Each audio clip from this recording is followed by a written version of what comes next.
on LinkedIn, and then we'll just go from there. But Tom, thank you so much for taking the time. I think this might be the latest podcast that I've produced, but like, thanks for taking the time today to jump on. Yeah, great to be here and catch up with you again. Yeah, this is going to be fun.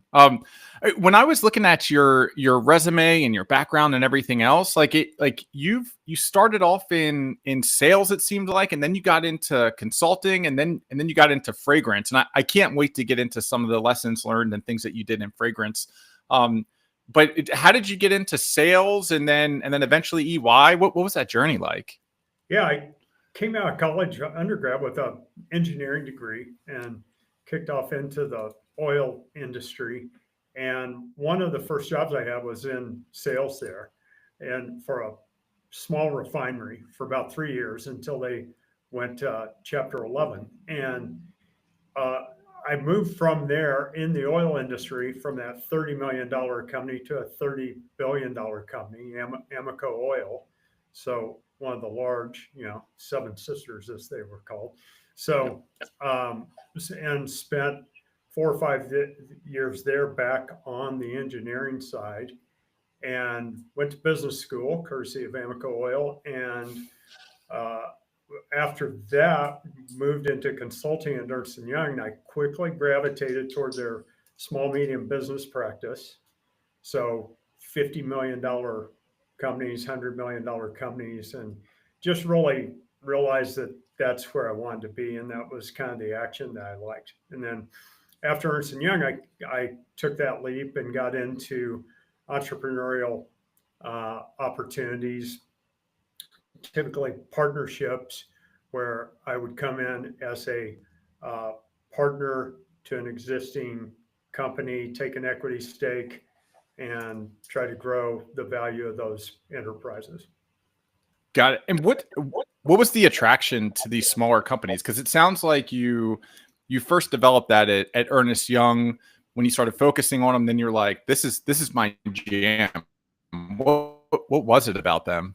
Yeah, it was kind of the more instant impact of decisions you could make, things that you could do, versus the larger organizations, which simply moved more slowly, as they should, as they kind of have to. So I just like the sudden impact of those smaller organizations. Got it. And when you were, and we'll get to the fragrance part here in a second. It sounds like when you left Ernst & Young, you got into a partnership consulting, or a place where you would come in and take some sort of partnership and contribute an enormous amount of value to help grow their organizations. Did you know immediately, like once you figured out, hey, I like these smaller organizations because I can make a bigger impact and institute a whole bunch of change and growth. Did you know exactly which category you wanted to be in, or did you use that time to kind of figure out, like, I love this, I love consumer, I love B2B? Like, how did that come about? No, I was really pretty agnostic about it. So, we always would say widgets. We don't really care what the enterprise does. So the first leap I took was in as a partner in a professional services company that was implementing enterprise resource planning, or ERP systems, for manufacturers in the automotive supply chain. But we essentially had a group of experts who could come in and help companies implement that type of software. And I went back into the sales role and business development role when I went to that company, and we grew it from, like, I don't know, 1 million to about 5 million in revenue. Wow. So that was fun. That was rewarding to be able to do that and kind of help the company punch above its weight, and go capture a project at a division of GE, right? When we had been heretofore working in relatively small organizations, we kind of got our legs under us and understood how to go in and position the value add we had. And so we started pitching much larger opportunities like GE. What was that unlock? Because like you started off your career in sales consulting, and then you moved into management consulting, which still might have had a sales edge. You eventually found kind of these smaller organizations, and like, were you developing a certain like not skill set, because like sales and sales management, at least in my view, are two totally different things. Like, did you walk into that organization and because of what you had seen and what you had experienced prior to that, like you knew the systems and the processes that should be put in place? Somewhat. I mean, a lot of that was kind of instinctual. You know, Yeah. my key move was to go into organizations that basically had little or no sales function whatsoever. Yeah. So there was nowhere to go but up. I love it. And what was your unlock there? Because you talked about this, and that's amazing growth, by the way. 1 to 5 million. I don't know over what timeline, but that's a 5x growth. Like what, whether you plan to do it or not, we won't tell anybody that secret.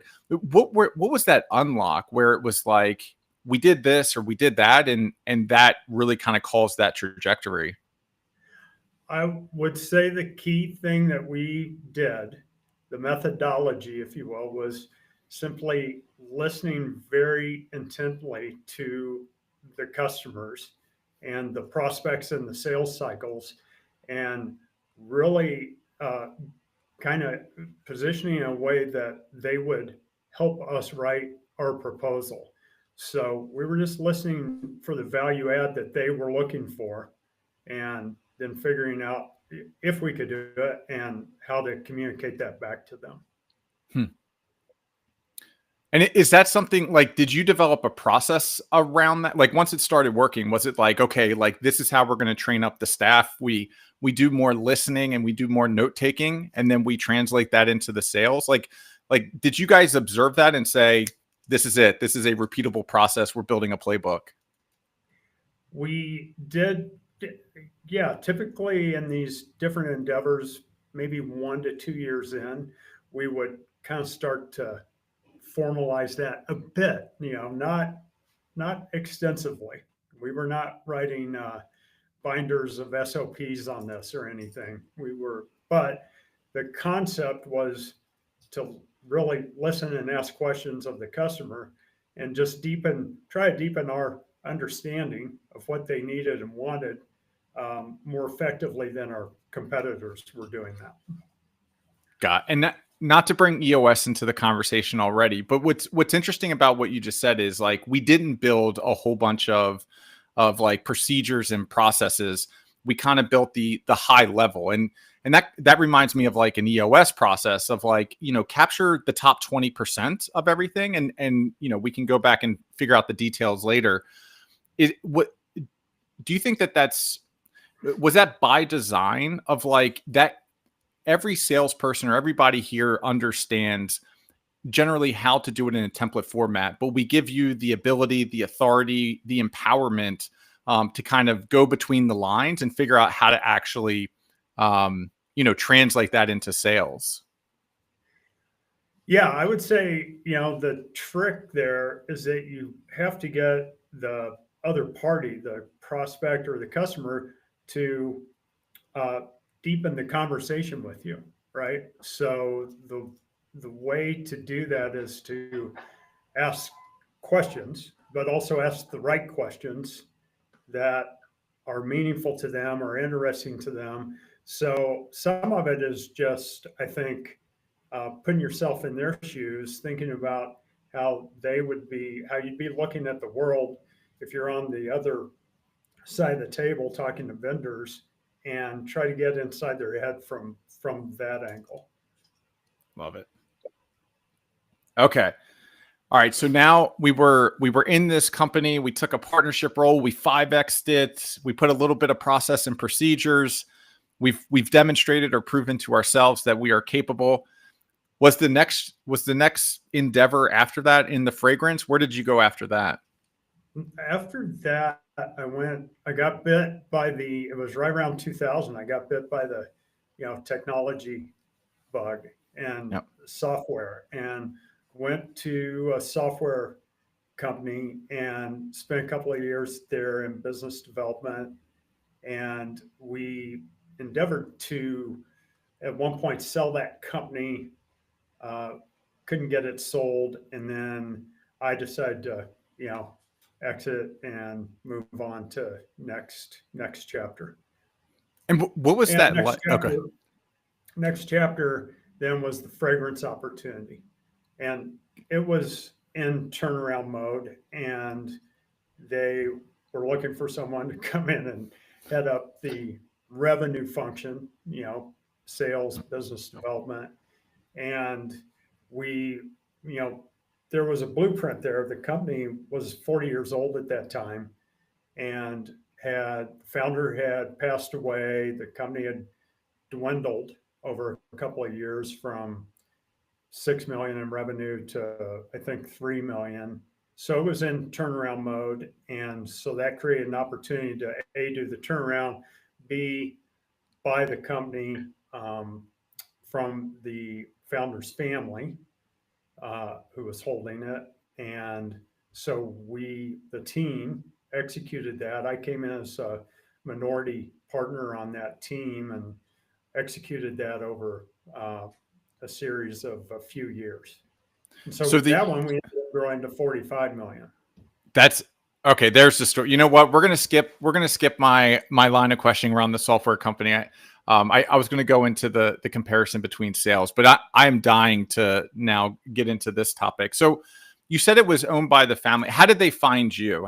And like, what was that process like? And then we'll go from there. So I connected in there through a guy I'd gone to business school with 10 years previously. And he had gone into the company to actually do an acquisition evaluation for another party. The other party decided not to go forward with the acquisition, and my friend decided to pursue it with the owners because he knew that, you know, there was an opportunity there. So he led the turnaround and pulled me in to that team, to that turnaround team. Got it. Got it. Um, and so did he, when you got pulled into the turnaround team, did you guys eventually acquire the whole company, or was it still between the family and you guys? There was some family ownership in there for several years, and I think ultimately the family sold their entire stake, I believe. Yeah. Got it. And so, what position were you hired in at, and then as that developed, because I'd have to look back, but it looked like you took an integrator ish type of role eventually. No, I was always on the revenue function Revenue. in Got it. that business.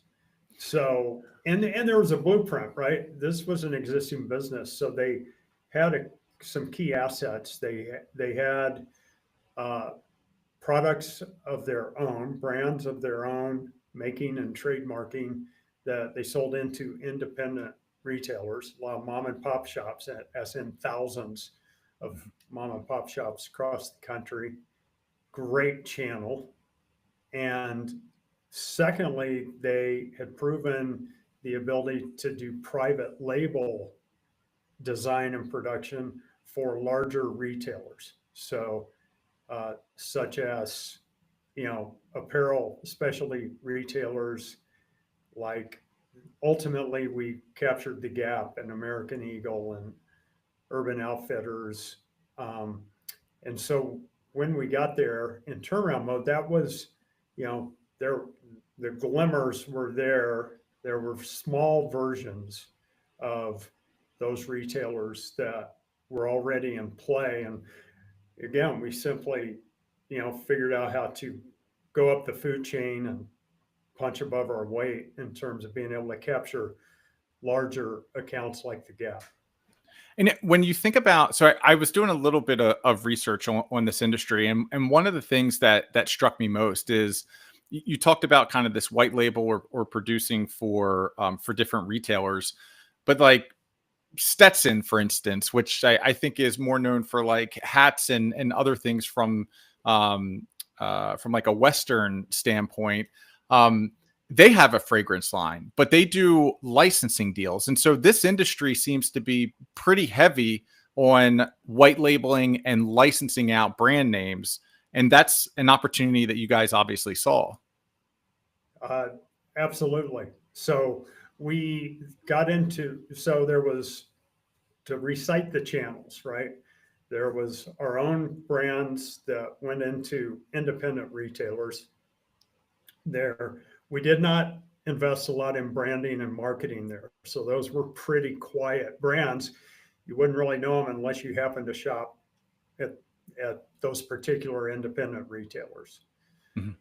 The second one was private label, where we would go to the Gap and we would design, and to their approval, we would design packaging and formulations, and then we would produce, uh, manage the production, and we would hold the inventory and ship it to them as needed from our DC to their DC.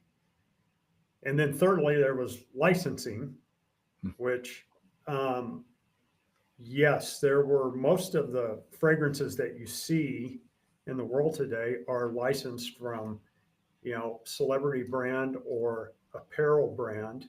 They're licensed to a fragrance design production shop like we were, and that design production shop takes it to market and invests in all the marketing, branding, etc., Wow. to make that fragrance move. And they simply pay a royalty back to the brand. And when you think about, so this is fascinating to me, and what's going to be interesting is like um the folks that are listening that might have to find value from some of this conversation might already have to be in the consumer space. But a lot of the things that you're talking about right now are reminiscent and remind me of Hunt to Killer. And so we had distribution in Target, Walmart, Barnes and Nobles, and then we had a little bit of specialty, but specialty was kind of a pain in the butt because we used to operate in shipping 6-packs, and so 6-packs of the games, and we would have independent retailers that would order kind of one case at a time. And that's a lot to manage for, let's say, 6 times, I don't know, $10 a game. So $60, and doing that on a quarterly basis. So eventually we just went and found a distributor that did mass distribution for 5 to 10,000 small mom and pop game stores. How did you manage? You said you had a whole bunch of kind of smaller stores. How did you guys manage that distribution? So we had our own warehouse in DC, and that was really the 40-year history of this company, was drop shipping 6-packs of fragrance to independent retailers all over the country. So that muscle was, very well developed, and we simply continued to do that. What we really added on was the private label business, and then later some licensing. Got it. And did that company operate on EOS? No, no, if only. Yeah. It would have been a better, richer story, in my opinion, if we had the structure and the tools to, just be as highly functional as you can possibly be. Yeah. And just out of curiosity, so you spoke a little bit about the distribution that you had into the retailers, and you said that you guys didn't put a lot of like marketing or advertising behind it. So like you would know the brands if you shopped at these specialty stores, but if you didn't, you might not be aware of the brands. How does that work? Is there like a reliance on the retailer to help promote or put this at eye level? Like how did a product sell at the retail level if you're not doing a whole bunch of promotion? For years and years, there was no promotion whatsoever. Um, the retailers would typically place it near the cash wrap where the customer was going to be paying for merchandise and have their wallet out. It was an impulse purchase typically, and that retailer had heavy influence on their customers because these are loyal customers coming, that frequent that particular independent retail store. Mhm. So if you think of a, independent menswear store or the independent Western wear stores that carry cowboy hats and cowboy boots and everything in between for the Western lifestyle, uh, there's a lot of customer loyalty to the store. And therefore, that relationship, results in, loyalty to all kinds of things in that store, including fragrance. Huh. That is so it's just it's so fascinating. It's so interesting. Um when you think about did you lead a team while you were there as you sat on the revenue team?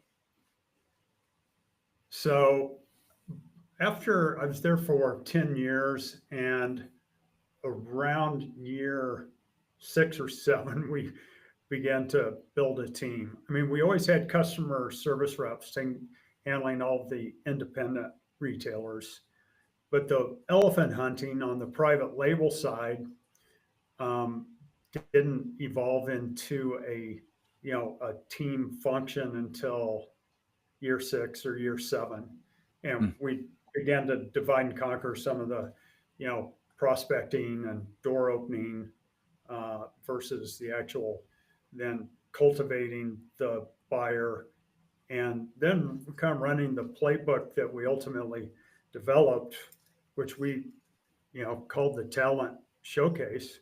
Was we would ultimately, as it got more and more qualified, we would take the entire design team that would be doing the work day to day with the clients, with the client side folks, and fly them, to the client's headquarters or the prospect's headquarters, and make those connections so that they could understand. They didn't need to know the sales guy so much; they needed to know the actual talent that was going to be delivering the work product to them. So Mhm. that was a key investment that we made in that sales process that I think differentiated uh, the company from its competitors. I love that. And like talent showcase, it's like the perfect name for it. It's so smart. Would the people that were actually developing this work product that you talk about, was that work product the actual scent? Was it the packaging? Was it all of the above and just like an overall product manager? Yeah, all of the above, with different experts around the formulation of the scent, uh, other experts on the design and artwork that would go on the packaging, other experts on the packaging itself, the engineering of the cartons and the bottles and the caps. So there was a lot of complexity in there to be managed, that each of those steps taking pretty deep expertise to make it work, Hmm. and make it fit, everything fit together, not have leaking bottles, not have malfunctioning sprayers. A Yeah. lot of quality control that went into that. How does when you formula a scent, how do you do that? What's this Formulate, formulate. when you formulate a scent? Yeah. How does that work? Is it a whole bunch of people in white overcoats and putting little droplets of things into a bottle? So yeah, those folks, typically PhDs, were up in the supply chain for us. So those are called fragrance houses, and they have the labs and the decades or centuries of research that around every nuance of every scent you can imagine, Hmm. and counting, because they continue to, you know, discover and come up and synthesize new scents all the time. How does that IP work? Like, or when a fragrance house is formulating a scent, are they doing it as a uh, like, do they retain the intellectual property of that smell, or is that part of the engagement, and like the smell that they develop that you actually choose is transferred to you guys? It's typically a trade secret,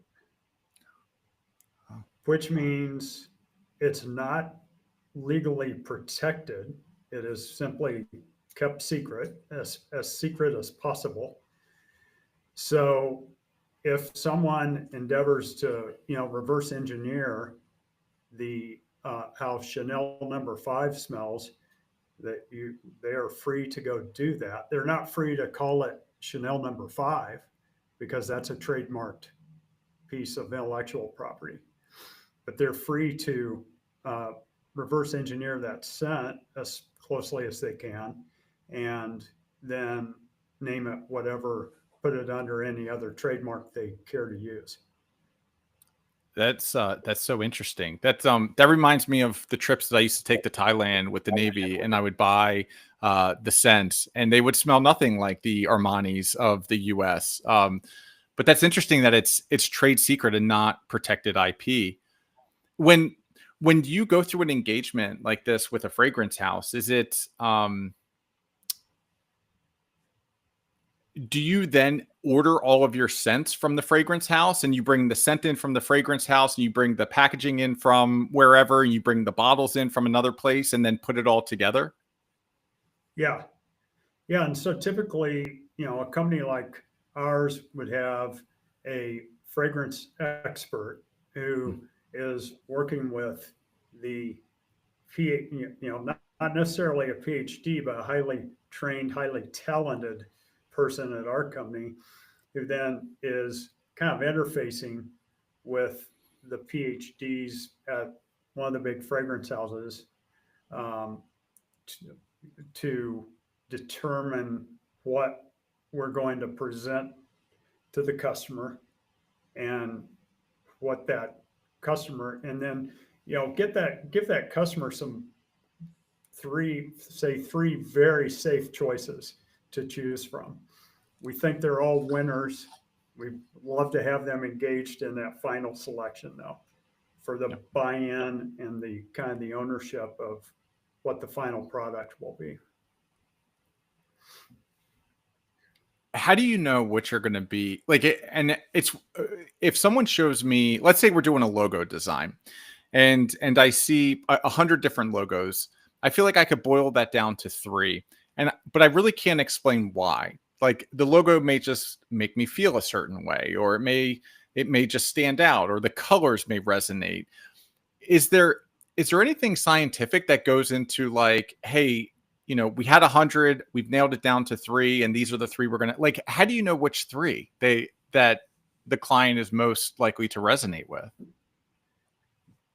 I will, from my point of view, I'll invoke EOS on this one. You trust your teammates. There, Trust. I, yeah, that's a great point. Um,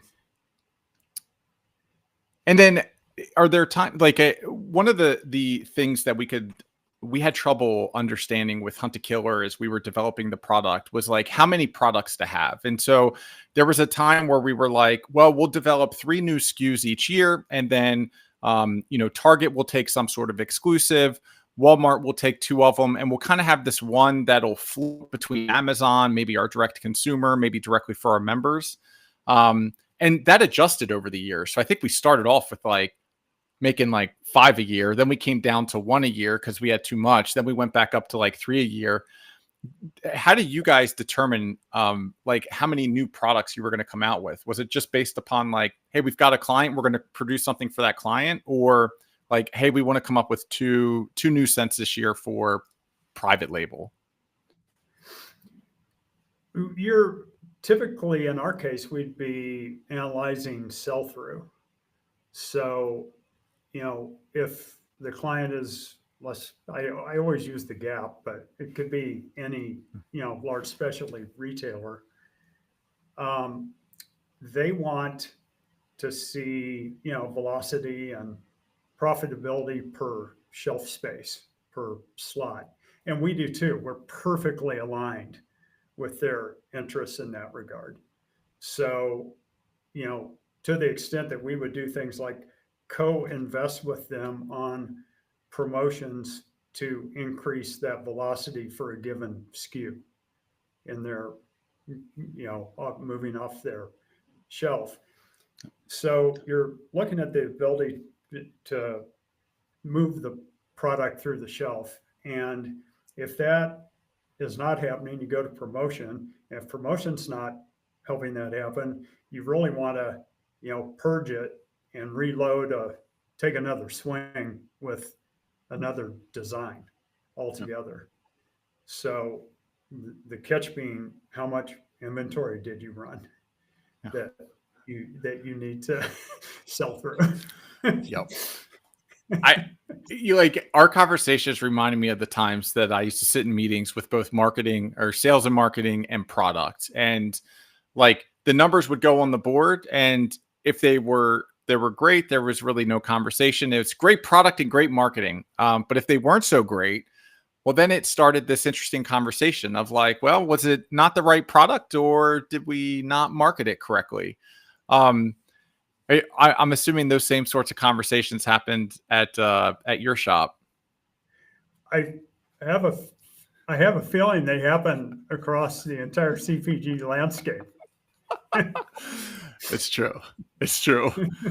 Um, okay. And what were like, I'm sure you've learned things throughout every engagement, every job, every team that you've worked with throughout your career. What was interesting is like you had one company that you had helped get from 1 million to 5 million.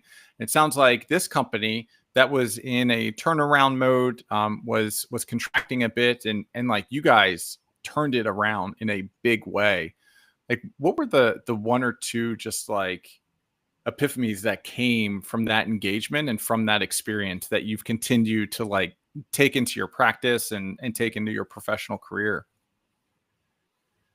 I think in both those instances, one of the fundamentals was defining, what people are going to be accountable for, and then trusting, empowering them to go do that thing, and trusting them to do it, and always being transparent about how well did we get it done, right? Where can we improve? So all of which is fully baked into the DNA of EOS. I mean, EOS helps organizations do that much more intentionally. I think it gives them the structure and the tools. If that's your intention, EOS gives you the structure and the tools to do it much more effectively than you can do it without the structure and the tools. And so when did EOS pop into your life? Because we were talking about EOS earlier of like the company might have been in even better shape. Like you guys did an incredible turnaround job. But like your hypothesis on it would have been that much better with EOS. When did you discover EOS? So about 2 or 3 years after I sold my share in the fragrance company back to the other partners, I was with a company in the professional services space, and I come in to help the founder stabilize the company, develop a revenue model, and tell this story all the time. The founder famously said to me, "Look, I'm fairly ADD. I know I'm very hard on the team. I've got way too much ideation. I'm giving everybody whiplash around here. it's not really fair to the team. I don't want to burn people out, and it's somewhat counterproductive. So we need to find a better way to harness her founder's energy and ideation. And so I had heard about EOS enough to go back and talk to some people that I knew, and we decided to implement EOS. And when I saw the impact that had on that organization, I was like, okay, now if you're going to do consulting work, here is a vehicle that you can reliably bring to owners and their leadership teams as a consultant, and it's going to have tremendous impact for them. Yep. So that was timing wise, that was probably like 2018. And then by 2020, I had exited there and kind of finished my run there and called EOS and, raised my hand, told them I wanted to come be an implementer. Did you do it during the pandemic? Was that when you were like getting stood up and stuff? Yeah. I came out in third quarter of 2020. So the timing, should have my head examined for timing it that way. I mean, what was that like? What was that like building a practice in, like, that's pretty much the heat of the pandemic. I would say like halfway through 2020 up into, I don't know, mid 2021, like we were locked in our homes. Yeah, it was super quiet.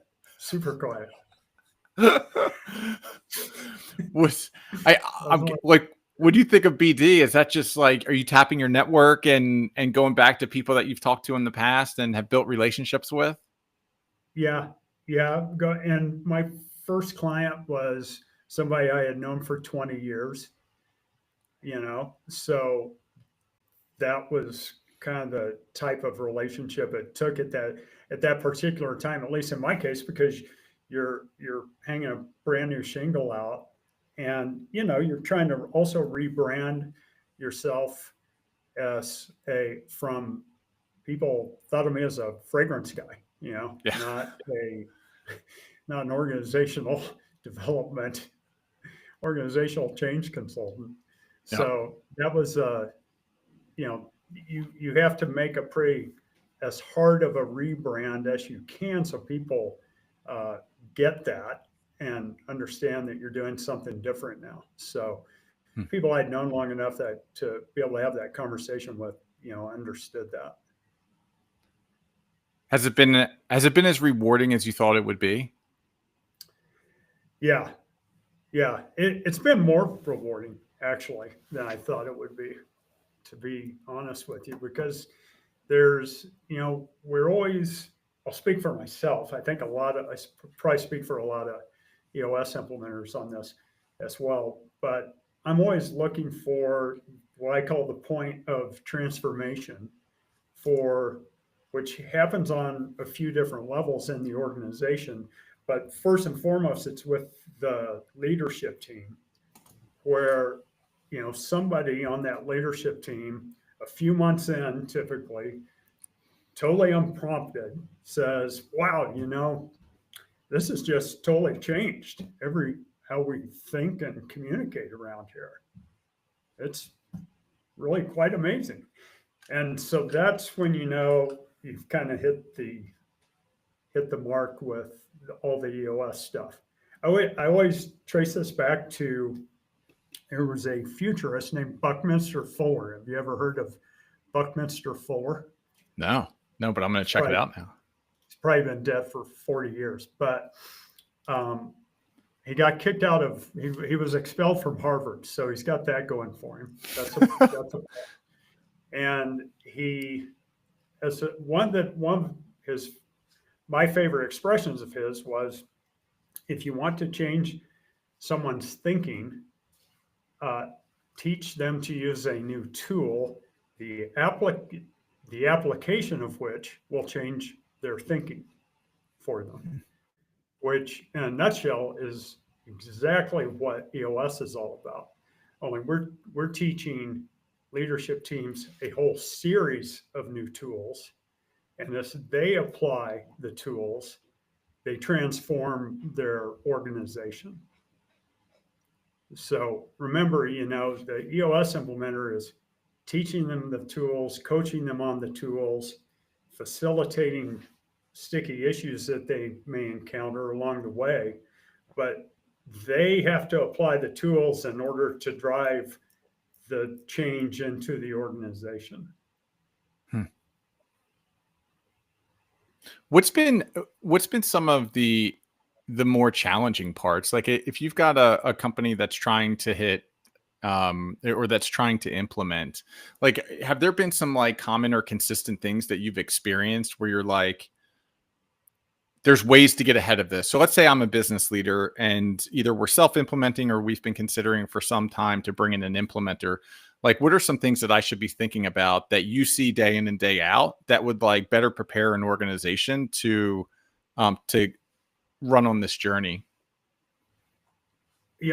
For self implementers in particular, I think a really healthy thing they could do is go take the organizational checkup at eosworldwide.com. Take a free 20-question, survey, and not just the founder though, and not necessarily just the leadership team. Have everybody in the organization take that survey.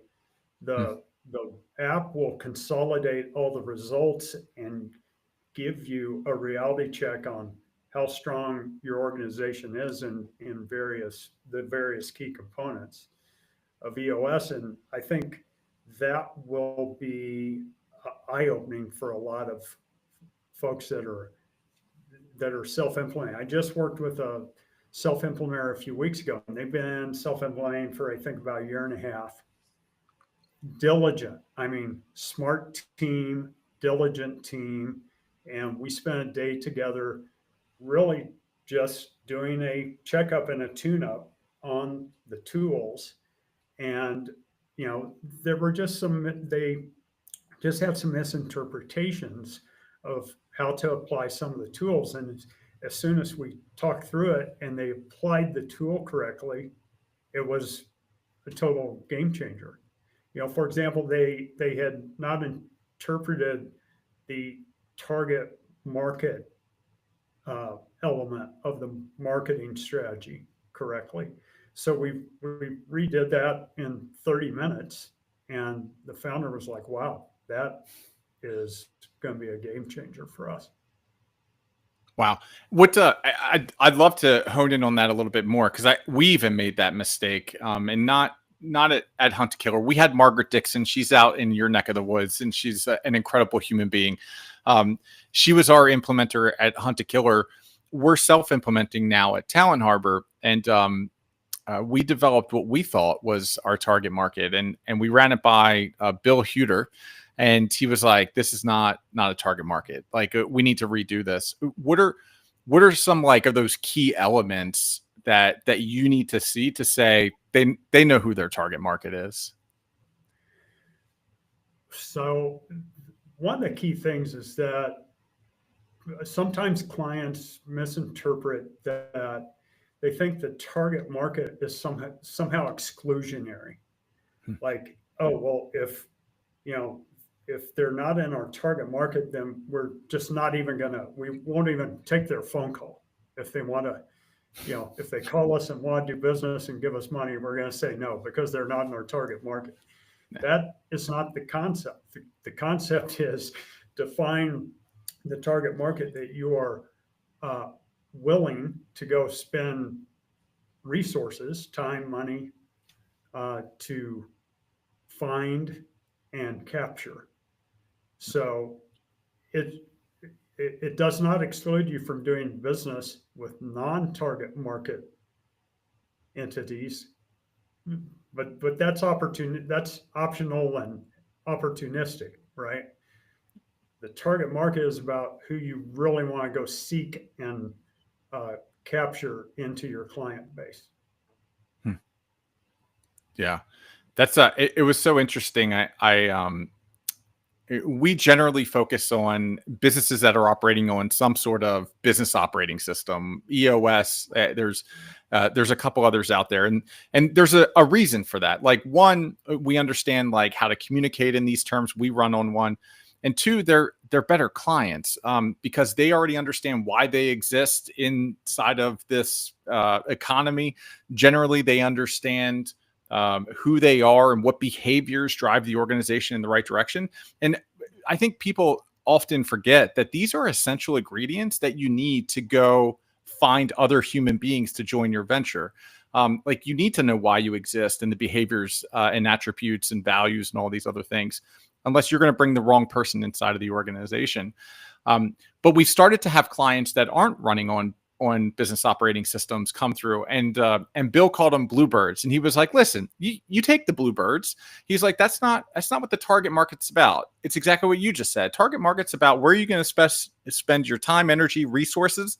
But like, you take bluebirds all day long and you help them, do their thing. So anyhow, that resonated deeply. Yeah. So yeah, talent harbor's an interesting case in itself, right? To drill down on a bit. Yeah. So yeah. The we talk about attract or repel in terms of the right people for the organization, the right people to join the tribe in the first place. And I get the sense that that's a specialty that you guys are bringing to the marketplace to help companies more effectively attract the right people, repel the wrong people. And we almost do it for them. We like to think of ourselves as like autopilot for organizations that are looking to do that exact thing. And that was really the whole premise. So I ran a company called Hunt to Killer, and during that 7-month journey that we were putting it up for sale last July, I had a mentor come to me and they were like, hey, go pick one line item off your P&L and go do that for a while, because you're not going to be able to sit still. And for me, that was people, like the investment in people and the development and coaching and mentoring. But we had this one line item called recruiting, and it was like $700,000. And like, I don't think they recruited for culture. And sure, like, we got some great candidates, but it just didn't seem like a good model. It seemed like an industry that was archaic and in desperate need of innovation and kind of big thinking, big ideas. And we launched Talent Harbor, and our core product is RAS, which is recruiting as a service. And we do exactly what you just said, which is we plug into an organization, we understand their core values, we understand where they're going, we understand their vision, their mission, or their purpose in their niche. And we help them go and find amazing candidates. But I agree with you. And the thing that we used to get wrong, that I think a lot of organizations get wrong, is the requirements that you're looking for, requirements that might be experience, expertise, all these different things that are kind of like hard coded. That's half the battle.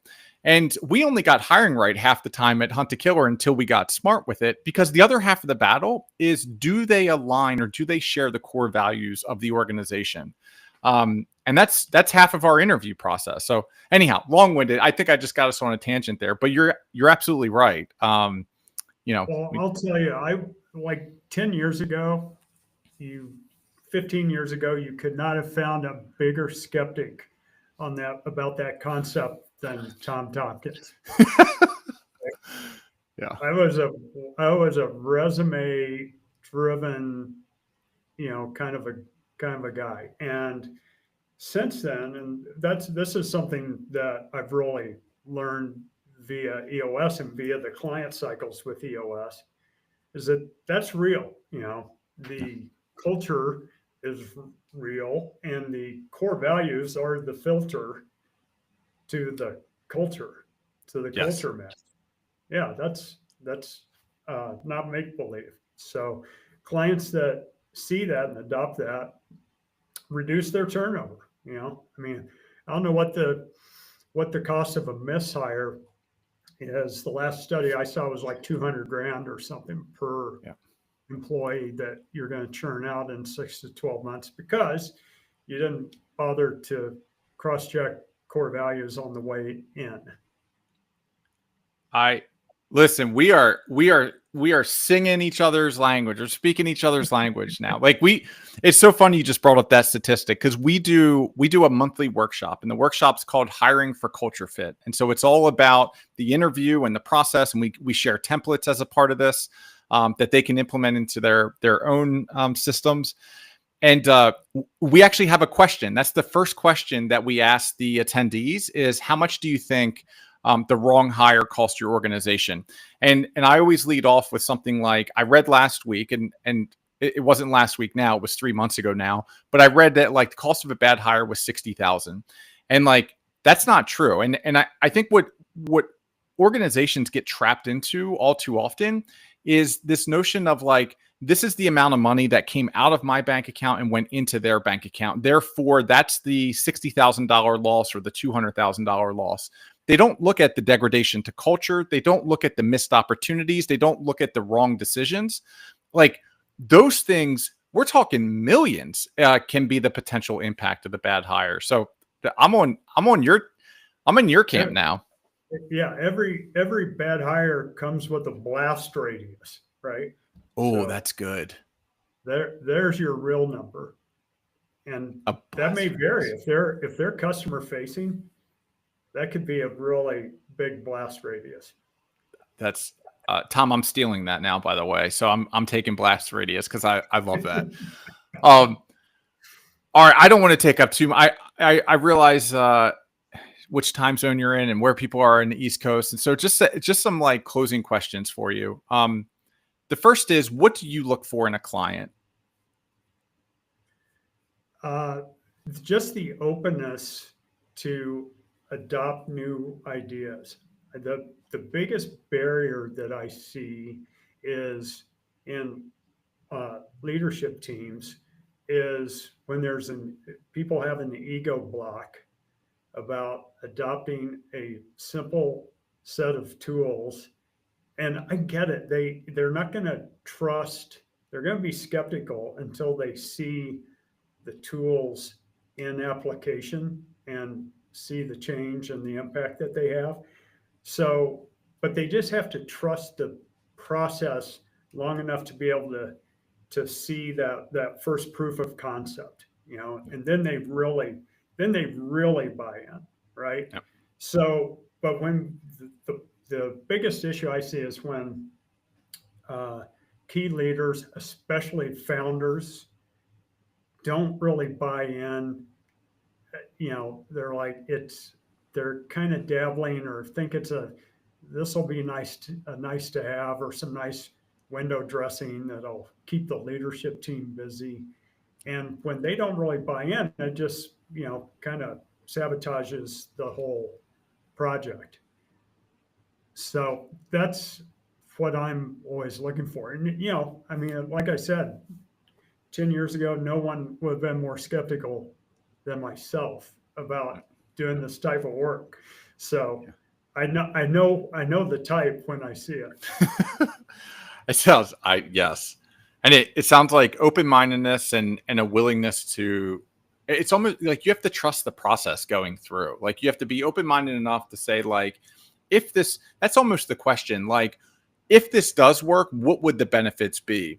And like when you paint yourself in the picture of those benefits, then you just have to hit the I believe button and the trust button of like, well, if this does work, the benefits are very much worth it. And so let's try it. Yeah, I mean, there are going to be business benefits, but there are going to be all these personal and professional benefits to the leaders that are involved in the process.